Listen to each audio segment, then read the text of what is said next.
नमस्कार दोस्तों, मैं एस के नंदन। मैं आपको आज से जीएस पढ़ाने वाला हूँ मेरे यूट्यूब चैनल जीएस बाय नंदन कुमार पे।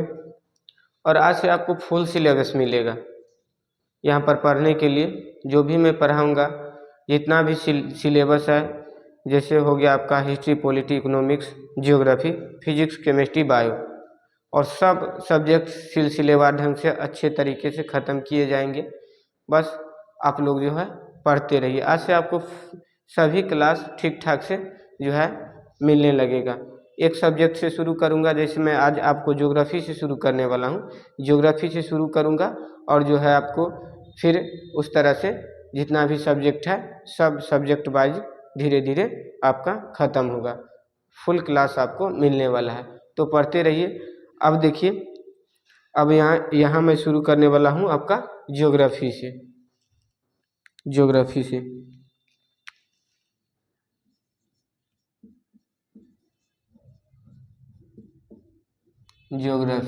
यानी भूगोल।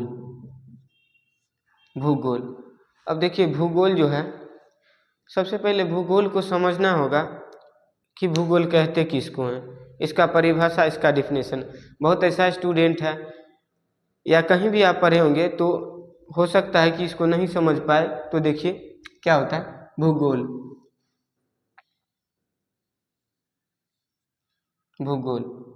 अब देखिए, भूगोल का डिफिनेशन क्या है, परिभाषा क्या है। हम एनसीईआरटी के अकॉर्डिंग चलते हैं तो देखिए इसमें क्या है, भू और गोल, भूगोल, ठीक है।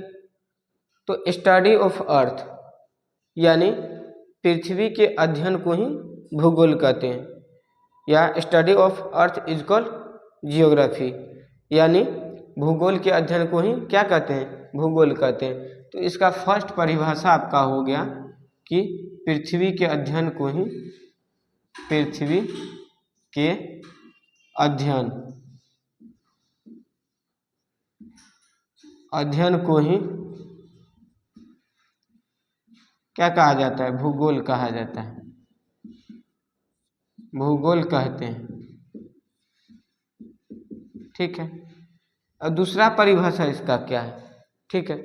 इससे जो है आपको पूरा भूगोल क्या है इसके बारे में ठीक ठाक समझ इस डिफिनेशन से नहीं आएगा। हालांकि है कि पूरा पृथ्वी के अध्ययन को भूगोल कहते हैं। अब देखिए दूसरा, एनसीईआरटी एक और परिभाषा लिखता है। हालांकि एनसीईआरटी तो 3-4 परिभाषा लिखता है, लेकिन आपको समझना 2 ही है। एक क्या है कि पृथ्वी के सतह का अध्ययन मानव आवास के रूप में। अब देखिए इसका मतलब क्या हुआ, भूगोल का एक और परिभाषा है पृथ्वी के सतह का अध्ययन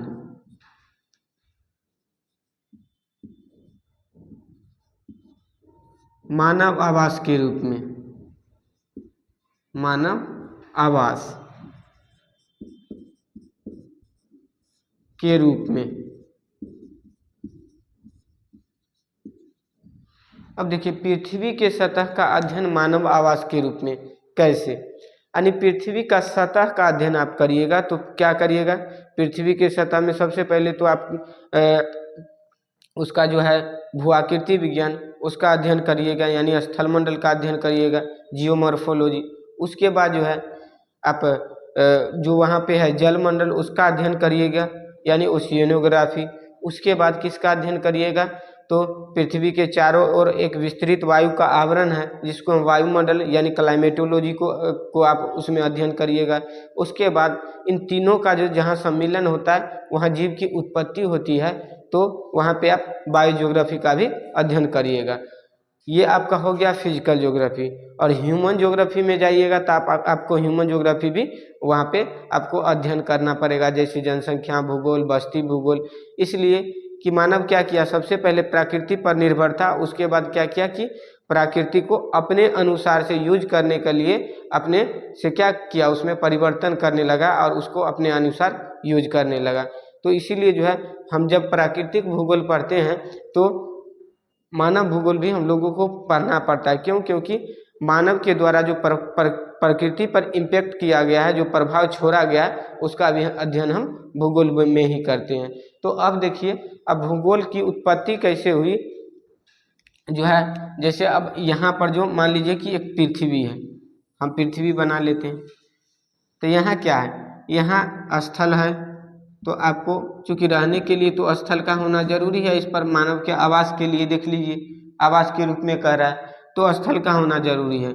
अच्छा, यहाँ पर अगर रहेगा तो पीने के लिए जल भी चाहिए, सिंचाई कृषि कार्य के लिए करने के लिए जल भी चाहिए, तो यहाँ जलमंडल होगा।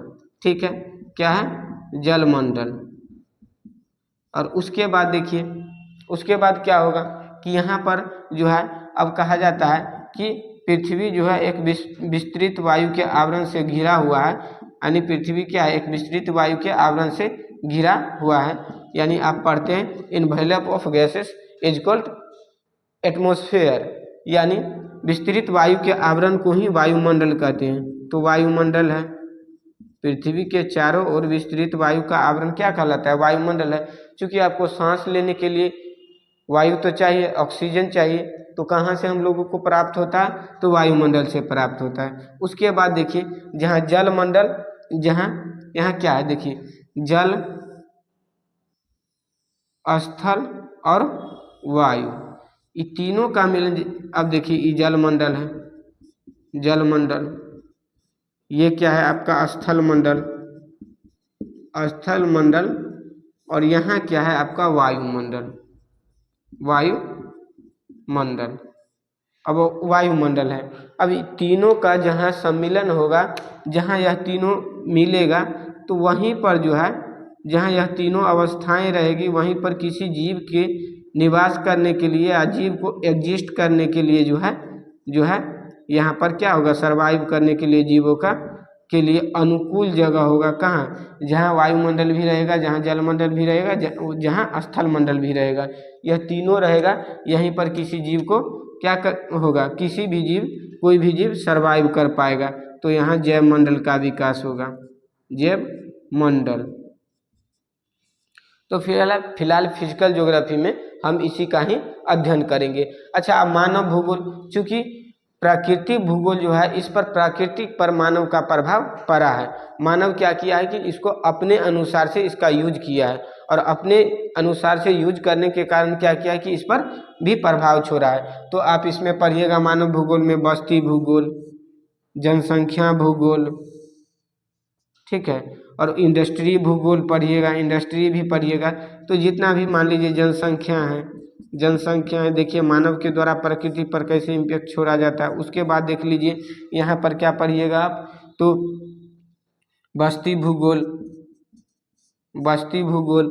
उसके बाद यहाँ देख लीजिए आपका बस्ती भूगोल आप पढ़िएगा, तो यह सब इंडस्ट्री है, इंडस्ट्री या उद्योग लिख लीजिए, उद्योग है, तो इस सब को पढ़ना पड़ेगा। उसके बाद आप जो यहाँ पर रहते हैं, जितनी जनसंख्या है, उसके द्वारा जो भी यूजेबल चीज़ है उसका यूज किया जाता है, तो उससे जो है पोल्यूशन भी फैलता है।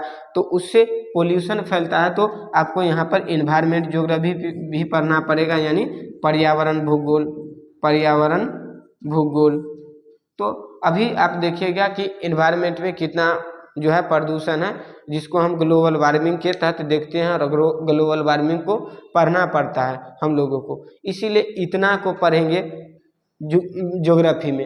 अब देखिए इसमें क्या होगा कि हम लोगों को सबसे पहले हम आपको इसका चर्चा करेंगे कि स्थल मंडल का विकास कैसे हुआ, जलमंडल का विकास कैसे हुआ, वायुमंडल का विकास कैसे हुआ, और जैव मंडल का विकास कैसे हुआ, जैव मंडल का विकास कैसे हुआ। इसकी उत्पत्ति के बारे में जानना आपको क्या है, आपके लिए बहुत ज़रूरी है, क्योंकि अगर इसको हम पढ़ेंगे तो इसका विकास कैसे हुआ, ये आया कहाँ से, तो इसको पढ़ना बहुत ज़रूरी है। तो देखिए इसको हम जो है आपको बताते हैं। इससे भी पहले मेरे चैनल पर एक वीडियो इससे संबंधित बनाया जा चुका है, तो आप उसको वहाँ से भी देख सकते हैं। हालांकि मैं आपको यहाँ से इसको बता देता हूँ, उसके बाद जो है आपका शुरू करूँगा इंडियन ज्योग्राफी। अब देखिए एनसीईआरटी चर्चा करता है कि सबसे पहले जो है, सबसे पहले एक पॉइंट था, क्या था ये, पॉइंट था। इस पॉइंट को क्या कहा गया, पॉइंट था इस पॉइंट को क्या कहा गया? एकांकी परमाणु कहा गया। एकांकी परमाणु, इसको इंग्लिश में सिंगुलरिटी कहा गया। बोला एक परमाणु था जो बहुत छोटा था, ठीक है, एक परमाणु था, छोटा था, लेकिन इसमें जो है क्या था? इसमें तापमान क्या था? अनंत था। इसका तापमान अनंत था, तापमान अनंत था। और उसके बाद इसमें क्या था? इसका घनत्व भी बहुत अधिक था, घनत्व भी बहुत ज़्यादा था। अब देखिए क्या होगा कि तापमान ज़्यादा रहेगा और उसके बाद घनत्व बहुत ज़्यादा रहेगा, तो क्या करेगा कि कोई भी चीज़ है कि यह दोनों को जब ज़्यादा रहेगा तो वह कालांतर में क्या करेगा? विस्फोट करेगा। और वही बात हुआ, यह परमाणु में क्या हो गया? विस्फोट हो गया। तो ये जो परमाणु था इसमें क्या होगा? विस्फोट हो गया, विस्फोट, विस्फोट हो गया। इसी को आप पढ़ते हैं ज्योग्राफी में, विस्फोट का सिद्धांत, ठीक है, विस्फोट का सिद्धांत, विस्फोट यानी महाविस्फोट का सिद्धांत, जो आप इसको ज्योग्राफी में पढ़ते हैं, महाविस्फोट का सिद्धांत, सिद्धांत। और इंग्लिश में इसको क्या कहते हैं? Big bang theory, big bang theory. यह आपका हो गया बिग बैंग थियरी, ठीक है। अब देखिए, अब इसको कौन दिया था? तो George Lemaître, George Lemaître, George Lemaître दिया था, ठीक है। यह कहाँ का वैज्ञानिक था? तो बेल्जियम का था, बेल्जियम। यह वैज्ञानिक कहाँ का था? तो बेल्जियम का वैज्ञानिक था। अब देखिए, अब क्या होगा कि इसमें विस्फोट होगा तो सबसे पहले क्या होगा कि ऊर्जा निकलेगा। क्या निकलेगा? ऊर्जा। सबसे पहले क्या निकला? ऊर्जा निकला। अब एनसीईआरटी लिख रहा है कि ऊर्जा निकला, इसे 3 से लेकर के 4 मिनट में, यानी 3 मिनट में क्या हो गया कि पदार्थ का निर्माण हो गया,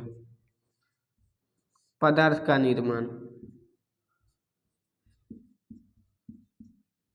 पदार्थ का निर्माण हुआ। और जब पदार्थ का निर्माण हुआ तो इसी में जो है क्या हुआ कि सभी पिंड का विकास हुआ। जितना भी पिंड हुआ, जितना भी आकाशीय पिंड हुआ, आकाशीय पिंड, पिंड का निर्माण हो गया, आकाशीय पिंड का निर्माण हो गया, ठीक है। अब आकाशीय पिंड का निर्माण हो गया। अब देखिए यही सब आकाशीय पिंड, अब देखिए इसका निर्माण जो है महाविस्फोट से क्या हुआ कि ऊर्जा निकला, यही ऊर्जा से क्या हो गया कि पदार्थ का निर्माण हो गया। अब देखिए उससे क्या हो गया? आकाशीय पिंड का निर्माण हुआ। अब देखिए आकाशीय पिंड बना कैसे? तो आप पढ़े होंगे कि ब्रह्मांड किसके किससे मिलकर के बना है? गैस और धूल कण से मिलकर के बना है, ठीक है। तो इस यहाँ से जो पदार्थ का निर्माण हुआ, अब इसमें जो पदार्थ था, जो भारी पदार्थ था, यानी जिसका द्रव्यमान ज़्यादा था, जो बड़ा था, वह क्या किया कि छोटे द्रव्यमान वाले जो है पदार्थ को अपनी ओर आकर्षित कर लिया, अपने आप में जो है चिपका लिया, ठीक है। अब कैसे? क्योंकि आप देखिए, मान लीजिए कि एक ये पदार्थ है, ठीक है, और एक ये वाला है, यह वाला है, यह है। तो देखिए इस सब का जो है मास कितना है? मास कम है। इसका भी मास कम है और इसका भी क्या है? मास कम है, मास कम है। और देखिए इसका मास ज़्यादा है, तो इसका मास क्या है? इसका मास अधिक है। तो इस स्थिति में क्या होगा? अधिक मास है, तो इसमें जो है क्या होगा? यह क्या करेगा? इस सब को अपनी ओर आकर्षित कर लेगा, जिसका मास ज़्यादा है। अब क्यों करेगा आकर्षित? तो आकर्षित क्यों करेगा? तो गुरुत्वाकर्षण के कारण आकर्षित कर लेगा ही। और आकर्षित क्यों करेगा? तो मेन रीजन है गुरुत्वाकर्षण, यानी गुरुत्वाकर्षण के कारण क्या होगा? आकर्षित करेगा। अच्छा, अब गुरुत्वाकर्षण के कारण आकर्षित कैसे करेगा? तो आप न्यूटन्स लॉ में पढ़े हैं, F बराबर क्या होता है? F बराबर G into M1 into M2 बट्टा R², जहाँ G क्या होता है? कांस्टेंट होता है। तो अब देखिए जिसका मास जितना ज़्यादा रहेगा उस पर जो है गुरुत्वाकर्षण बल उतना ज़्यादा उसमें उतना ज़्यादा गुरुत्वाकर्षण बल रहेगा, और जितना ज़्यादा दूरी जो रहेगा दो पिंड के बीच में तो उतना कम गुरुत्वाकर्षण बल लगेगा। तो यही बात है, इसी कारण से जो है क्या किया कि जिसका कम द्रव्यमान था और जिसका ज़्यादा द्रव्यमान था तो ज़्यादा द्रव्यमान वाला क्या किया कि कम द्रव्यमान वाले को अपने ओर आकर्षित कर लिया। ठीक है, तो यहाँ से जो है सभी आकाशीय पिंड का निर्माण हो गया। तो अब सभी आकाशीय पिंड में कौन आएगा? ग्रह आएगा, उपग्रह आएगा, ठीक है, उपग्रह आएगा, उसके बाद क्षुद्र ग्रह आएगा, क्षुद्र ग्रह, क्षुद्र ग्रह और एटसेट्रा, जितना भी आकाशीय पिंड है सभी सेलेस्टियल बॉडी इसमें आएगा। ठीक है, तो अब देखिए यहाँ से अब आपका जो है अब शुरू करेंगे हम कि कैसे जो है स्थलमंडल जलमंडल का विकास हो गया। क्योंकि अब देखिए यहाँ ग्रह हुआ तो ग्रह में हमारा पृथ्वी भी आता है, पृथ्वी।